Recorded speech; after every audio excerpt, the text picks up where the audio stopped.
Aujourd'hui, je me paye la traite et je vous fais mon bilan de 2023, incluant les statistiques.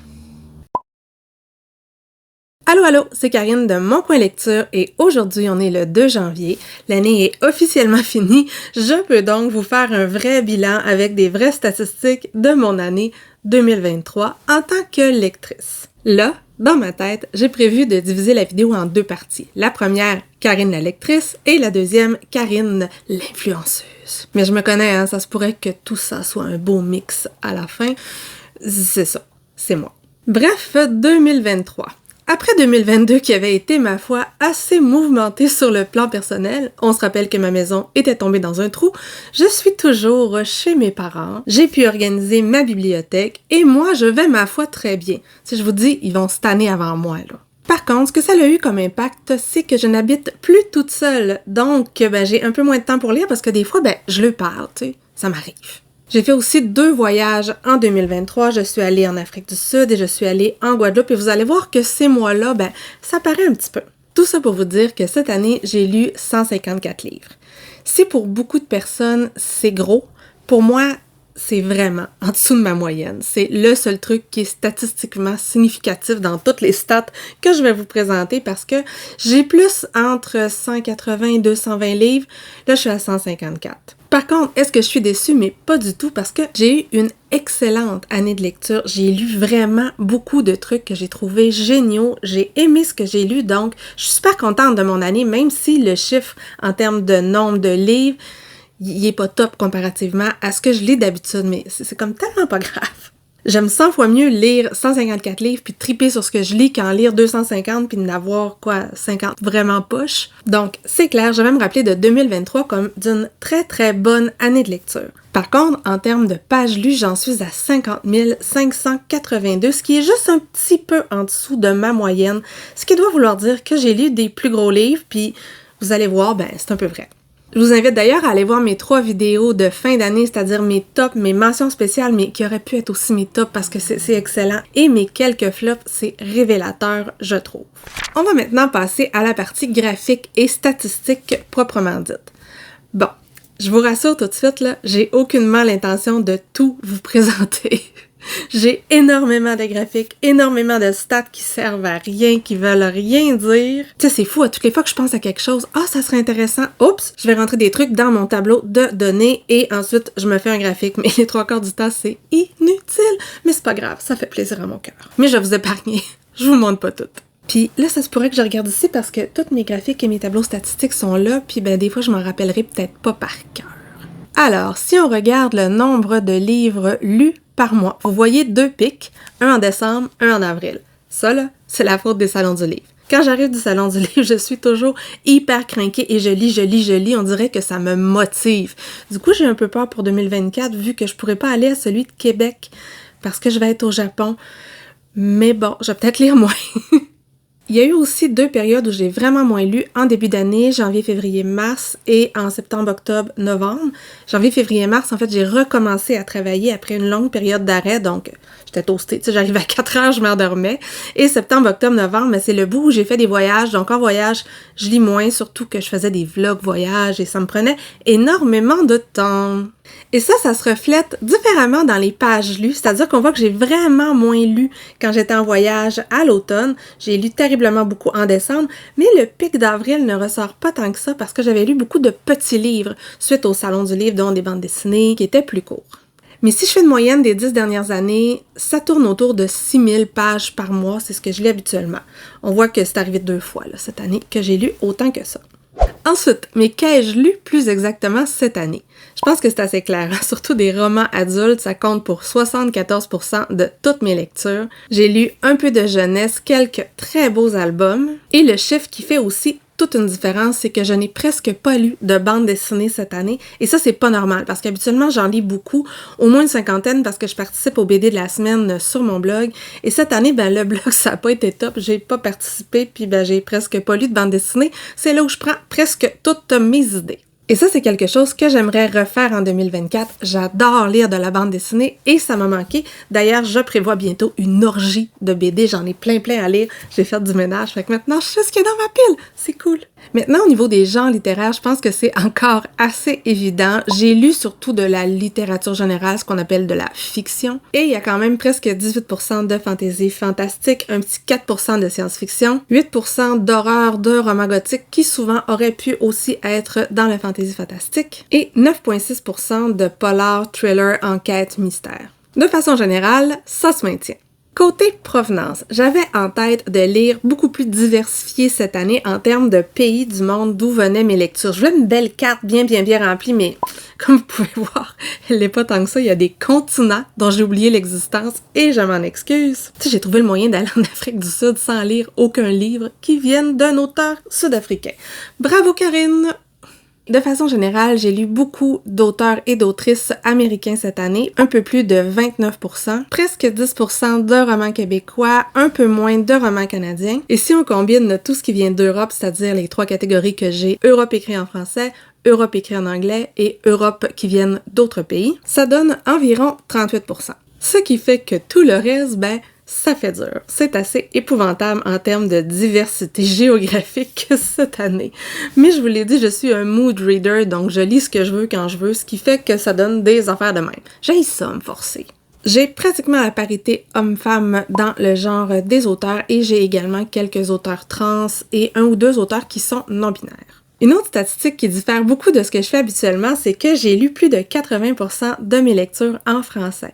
Et ça, c'est super rare parce que avant, systématiquement, si ça avait été écrit en anglais, j'étais incapable de le lire en traduction. Je pense que je suis devenue paresseuse avec l'âge. Ouais. Question découverte de nouveaux auteurs, je suis encore une fois presque à parité dans mes lectures, c'est-à-dire que j'ai lu 69 livres d'auteurs que je ne connaissais pas et 76 livres d'auteuristes que je connaissais déjà, donc à peu près égal. Une autre statistique qui est un peu différente des autres années, probablement due à la paresse intellectuelle dont je vous parlais, j'ai lu beaucoup moins de classiques cette année. En tout et pour tout, j'ai lu 3 livres qui avaient été écrits avant le 20e siècle. C'est pas normal pour moi, là. Habituellement, je lis beaucoup plus de classiques que ça. J'ai quand même lu pas mal de romans des années 80, c'est peut-être la faute à Blackwater, je crois que ça a pu faire augmenter cette statistique-là. Et de façon générale, je lis quand même beaucoup de nouveautés et ça me surprend parce que j'étais certaine que je lisais plus des vieux trucs dont personne parlait et pas en tout, je suis super mainstream. J'ai lu beaucoup de choses qui sont parues en 2022 parce que je suis mainstream mais en retard et aussi parce que dans les nouveautés, il y a beaucoup de choses qui avaient été publiées pour la première fois en 2022, mais qui sont arrivés en français en 2023 et que moi, je les ai lus en français. Mais somme toute, j'ai quand même lu 29 publications qui ont été faites en 2023 et ça, c'est beaucoup pour moi.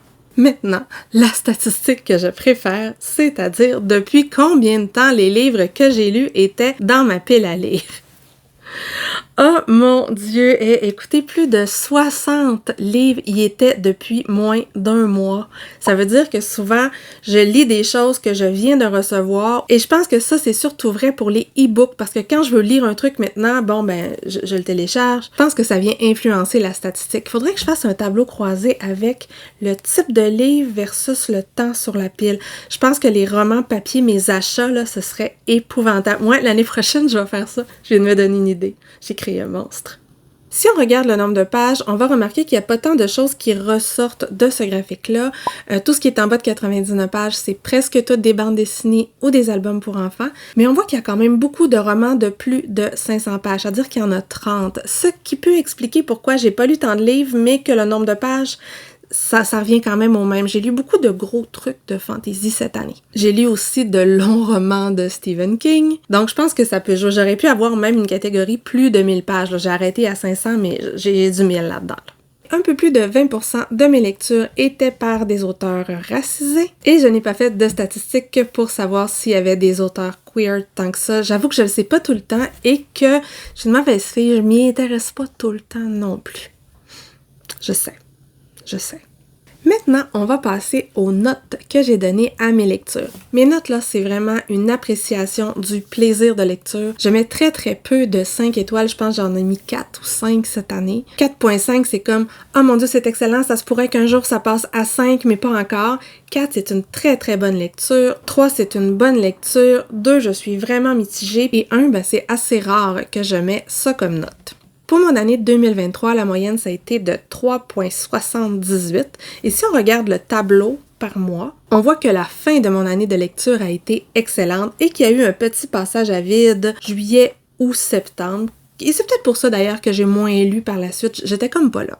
Pourquoi j'ai eu une si bonne année de lecture? Je me plais à dire que parce que maintenant je sais choisir mes livres, je suis donc hot, mais en fait non, ça a donné comme ça.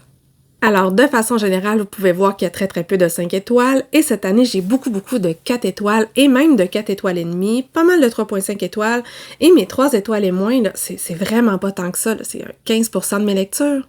Oui, une bonne année. Et là, je vous en épargne un bout, parce que j'ai toute une série de statistiques qui sont notes versus. On a par exemple la note versus la durée sur ma pile, la note versus le genre de l'auteur, la note versus la date de publication. Toutes. J'ai toutes faites. Et si je regarde, il n'y a pas grand-chose qui est statistiquement significatif dans tout ça, là. Si je passe une vraie analyse statistique, c'est pas super convaincant. Mais je vais vous donner quelques petits points saillants. En fait, j'ai lu peu de classiques ou de livres écrits dans la première moitié du 20e siècle, mais ceux-là, de façon générale, je les ai aimés. Ensuite, si on regarde la note versus d'où vient le livre, il y a quand même des différences. Ah, mais je vous ai pas montré ce tableau-là tout à l'heure. Attendez, je vous montre. Donc, en 2023, j'ai quand même lu 27% de services presse, 19% de e-books, ce qui est un peu moins qu'à mon habitude, 14% d'achats. J'ai presque rien lu de ce qu'il y avait dans mes box littéraires. J'ai quand même moins emprunté à la bibliothèque également. Mais la différence, c'est qu'il y a vraiment beaucoup de livres audio, un peu plus de 25%. En fait, là, mes livres audio, je les écoute dans la voiture et uniquement dans certaines situations. C'est-à-dire quand je fais du sport, ou quand je fais du ménage, ou quand je prends des photos Instagram. C'est pour en fait me donner le goût de faire ces activités-là parce que j'ai hâte d'écouter les audios. Puis là, pendant le temps des fêtes, en jouant à Candy Crush aussi, ouais. Oh, ça c'est gênant. Alors, si je reviens aux notes que j'ai données, une statistique hyper intéressante, et ça je suis super contente, c'est-à-dire que mes lectures perso versus mes SP, la moyenne est pratiquement exactement pareille. En fait, si je vous montre les deux tartes, les lectures perso versus les SP, ils sont presque pareils, ces tartes-là, même en termes de proportion des notes. Donc, ça, c'est intéressant à voir également. Je ne perds pas mon temps à lire des services presse, je les aime! Yeah! Là où il y a une grosse différence, c'est quand le SP était demandé versus quand le SP ne l'était pas. Là, j'ai une différence. Clairement, les SP que je demande, j'ai une très bonne moyenne, tandis que ceux que j'ai pas demandé, c'est un petit peu plus difficile. Même chose pour les livres de bibliothèque. En fait, quand je vais à la bibliothèque, c'est ceux-là que je suis pas sûre et que je veux pas nécessairement acheter. Donc tout ça, c'est normal. Si on regarde les SP que j'ai demandés, j'ai encore une grosse proportion de 4.5 et de 4 étoiles, ce qui est très bien. Mais les SP que j'ai pas demandés, les 4 étoiles sont beaucoup plus rares, c'est-à-dire que mes 4 et 4.5 étoiles ne représentent que 25% de ces lectures-là. Donc ça, je trouve que ça parle. Ce qui parle aussi, c'est que j'en ai pas lu beaucoup des SP qui n'ont pas été demandés parce que souvent, je dois avouer que quand je reçois des trucs qui sont complètement hors de ma zone de confort ou même de ma zone d'intérêt, ben je les lis pas nécessairement. Je vais les montrer en story, mais c'est pas mal tout. Si on regarde les catégories d'âge versus ma notation, ça veut vraiment rien dire. J'ai tellement pas lu beaucoup de jeunesse et je les ai tellement choisis que je les ai aimés cette année. Habituellement, il y a une grosse différence là, entre ces deux-là. Puis par ces deux-là, je veux dire adulte versus jeunesse. Même chose pour la note versus la durée sur la pile à lire. Si on regarde ça, c'est 1-2 ans ou 2-3 ans qui ressortent du lot, mais je pense que j'ai lu 3 livres en tout là, dans ces catégories-là. C'est pas super représentatif. Si on regarde la note versus le genre littéraire, c'est pas mal tout égal encore une fois. Il y a une petite coche en bas vers polar, thriller et romance feel good. Est-ce qu'on est surpris? Mais je n'ai tellement pas lu beaucoup. Ça, c'est des stats qui sont un peu inutiles. Pour ça, je voulais pas vous en parler, mais là, je les vois, puis moi, ça m'intéresse, voulez-vous? Fait que j'en parle, mais je vais peut-être couper au montage, en fait. Et là, j'ai de la peine pour Karine au montage parce que je parle dans n'importe quel ordre. Ça ne se tient, mais absolument pas. Je passe mon temps à rabouter. Ça va être l'enfer. Dans mon super fichier statistique, j'ai également une page avec des graphiques par mois. J'ai hésité à la refaire cette année parce que c'est pas quelque chose que je regarde souvent.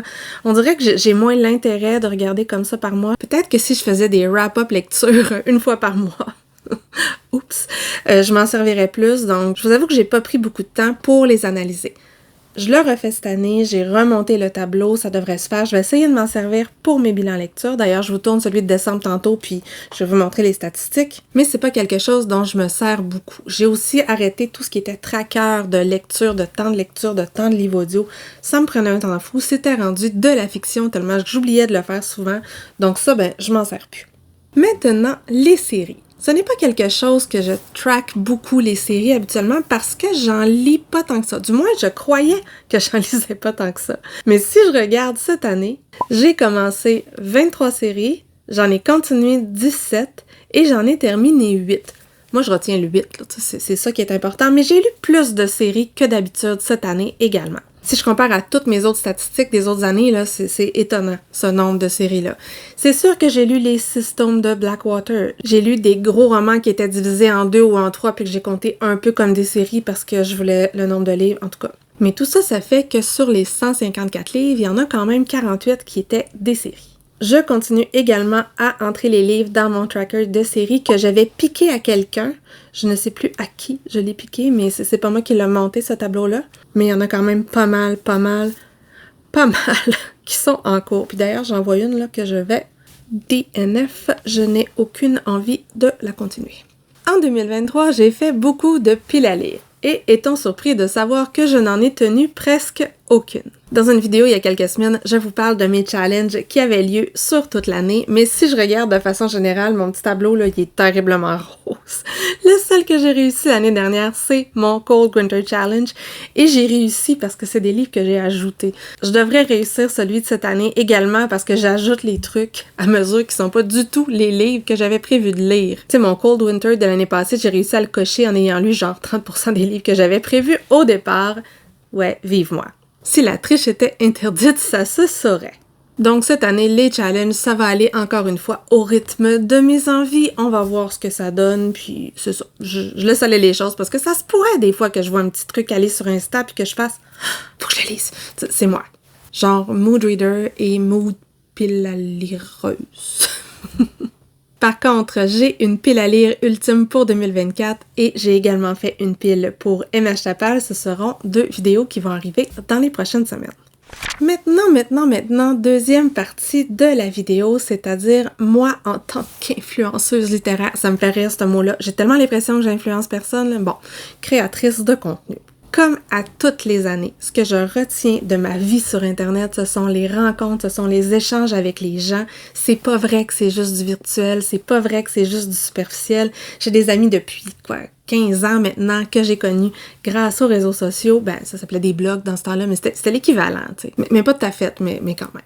Et cette année, j'ai également rencontré plein de personnes très très cool sur les réseaux et en vrai, il y en a que j'espère revoir dans d'autres situations. Encore une fois, je nommerai pas tout le monde ici, ça serait trop long, mais c'est ça que j'aime. J'aime parler de livres, j'aime discuter à propos de livres, j'aime partager cette passion-là. Donc c'est sûr que s'il y avait pas ça, moi je serais pas ici. En 2023, j'avais accès davantage sur la chaîne YouTube. J'ai fait presque une vidéo par semaine. J'ai manqué 2 semaines en tout. Sérieux, je me trouve hot, mais vraiment hot, là. Je suis fière de moi. Sauf que ça a vraiment pas aidé au fait que j'aille pas lu beaucoup. Il y en a qui ont du talent pour tourner leurs vidéos tout d'un bout, pour être capable de laisser passer des moments d'hésitation sans montage, qui sont capables. Moi, je peux pas. Même quand c'est pas si terrible que ça, là, faut que je fasse des effets. Puis même, là, ces temps-ci, j'essaie d'en mettre moins parce que j'ai écouté une vidéo qui m'a donné vraiment mal au cœur récemment. Je dis, bon, faudrait pas que mes vidéos fassent ça. Puis là, je prends plus de temps à réfléchir si l'effet est de trop ou si c'est correct à toutes les fois que j'en fais un. Ça, c'est pas moins long. Donc, le montage, ça prend du temps. C'est pour ça que je vais essayer cette année de diminuer un peu mon objectif, c'est-à-dire que je voudrais faire une vidéo par 2 semaines. En début d'année, c'est sûr qu'il va en avoir plus parce que j'ai plein de trucs que je peux pas attendre au mois de mars. Je vous présenterai pas ma pile à lire de l'année au mois de mars. Je pourrais, mais je peux pas. J'aime le changement, mais je suis rigide. En tout cas, je suis un être plein de contradictions. Je voudrais également publier mes recaps mensuels sur YouTube moins de 6 mois plus tard. Je vais essayer d'être à jour et je veux surtout continuer à faire ce que j'aime, c'est-à-dire des vidéos thématiques, des vlogs sur certains thèmes. Je veux pouvoir me permettre de partir dans mes délires à moi. Sachant que c'est clairement pas les vidéos qui ont le plus de vues, mais ça, j'ai oublié. J'ai pas regardé les statistiques de la chaîne. Je sais pas j'avais combien de personnes à la même date l'année passée, puis maintenant, puis de vues, puis je sais pas. Je suis désolée, je regarde pas. Mais peut-être que Sous le ciel le sait. Peut-être. Maman, qui dis-moi? J'ai-tu gagné des abonnés cette année? Côté blog, ça a été une catastrophe cet automne. J'étais en voyage, j'ai tout arrêté. Il y a plein de chroniques que je n'ai pas faites. Donc là, je me suis repris pendant le temps des fêtes. Il y en a plein que j'ai écrites comme il faut. Ils étaient toutes commencées, aucune finie. Donc c'est sûr que là, il y a au moins des billets jusqu'à la mi-mars de planifier. Avec mes lectures de 2023, je vais en insérer de 2024 à mesure. Mais ce que je réalise, c'est que pour moi, le blog, c'est la meilleure façon de garder trace de mes lectures et de les retrouver par la suite. En vidéo, je trouve ça plus dur de chercher. Même si j'essaye de me mettre des cues, de me mettre des façons de chercher dans ma chaîne, c'est pas à mon goût. Goodreads, j'écris quelques mots tout de suite après ma lecture, mais je pourrais me faire des copies, là, d'ailleurs. Oh, ça serait peut-être une bonne idée. Faudrait que j'engage mon neveu ou ma nièce pour faire des copies-coller. C'est long, ça me tente pas. Instagram, maintenant. Et là, je sais que pour le nombre d'abonnés, c'est la catastrophe. Je suis pognée à 5300 quelques depuis je sais pas combien de temps. Ça descend au lieu de monter. Je comprends pas pourquoi. Mais en fait, oui, je comprends. J'ai été presque 3 mois sans rien poster. Ceci explique peut-être cela. Mais c'est un réseau que je conserve parce que j'aime ça prendre des belles photos de livres, j'aime ça regarder des belles photos de livres et je vous avoue que je lis très peu, moi, les avis en dessous. Donc, c'est pour ça que je copie pas le billet de blog au complet sur Instagram. Je mets un truc qui est très court parce que ça, moi, j'aurais une chance de le lire. Mais sur Insta, j'aime bien faire des stories et ça, je vais continuer quand je reçois des livres, quand je lis des trucs ou quand j'ai des réflexions stupides et inutiles qui n'ont pas occasionné l'éclat de rire attendu chez ma mère ou mon père qui me trouve vraiment pas toujours si drôle que ça. TikTok maintenant. TikTok. Et je me sens tellement vieille puis déphasée sur ce réseau social-là, là. Ça n'a aucun bon sens. J'ai essayé d'en faire, là. Tu sais, je me suis même dit à un moment donné, en 2024, je pourrais faire un switch de YouTube à TikTok parce que c'est moins long. Tu sais, c'est quand même vraiment moins long. Même si ça demande du travail, là, c'est incomparable le montage. C'est incomparable. Mais le problème, c'est que me mettre en scène avec des livres, là, danser, faire des petits trucs, faire des trends, ça me tente comme pas. Puis une fois que j'ai tout filmé comme ça me tente pas de refilmer la même chose comme ça pour faire une chronique sur TikTok. Donc, pour 2024, il faut s'attendre, encore une fois, à, quand j'y pense, peut-être que je fais une petite vidéo ou que je le mets en Reels sur Instagram. Ça va être la même affaire. J'en ferai clairement pas deux parce que c'est deux plateformes différentes. Bref, on verra. En fait, j'ai tellement pas trouvé ce qui, moi, me plaît sur TikTok que j'ai de la difficulté à me faire une place. C'est juste voir des livres passer, ça m'intéresse pas tant. Quand c'est trop long, je trouve ça long, alors que je peux passer une demi-heure à écouter une vidéo YouTube. Bref, ce que je regarde sur TikTok, c'est des vidéos sur Excel et sur la linguistique. Pas du tout des vidéos de livres. Donc, j'ai de la difficulté. Donc voilà, ça met fin à mon bilan 2023. Si vous voulez aller voir le livre le plus long, le livre le plus court, le plus surprenant, j'ai fait un petit Reel et un petit TikTok, en fait c'est le même, avec le calendrier de l'Avent que nous avait proposé Espace Bouquinerie cette année. Donc vous pouvez aller voir ça, parce que comme je vous dis, quand je l'ai fait une fois, me répéter, ça me gosse. Et là, bien entendu, je suis curieuse s'il y a d'autres amateurs et amatrices de stats. Est-ce qu'il y a des statistiques que vous tenez et que moi, je n'ai pas? Je veux savoir. Si vous êtes encore là, vous pouvez me mettre un petit emoji Pac-Man parce que le bonhomme Pac-Man me fait penser au diagramme en pointe de tarte. Oui, mes associations d'idées font toujours peur. Si vous avez aimé la vidéo, vous pouvez faire un like. Il paraît que ça change vraiment quelque chose dans les algorithmes. Je me suis fait dire ça. Mais moi, pour me faire plaisir, écrivez-moi un commentaire. C'est pour ça que je suis là. Et même que vous pouvez vous abonner à ma chaîne si mon contenu vous intéresse. Sur ce, je vous souhaite une bonne fin de journée, de bonne lecture et à la prochaine!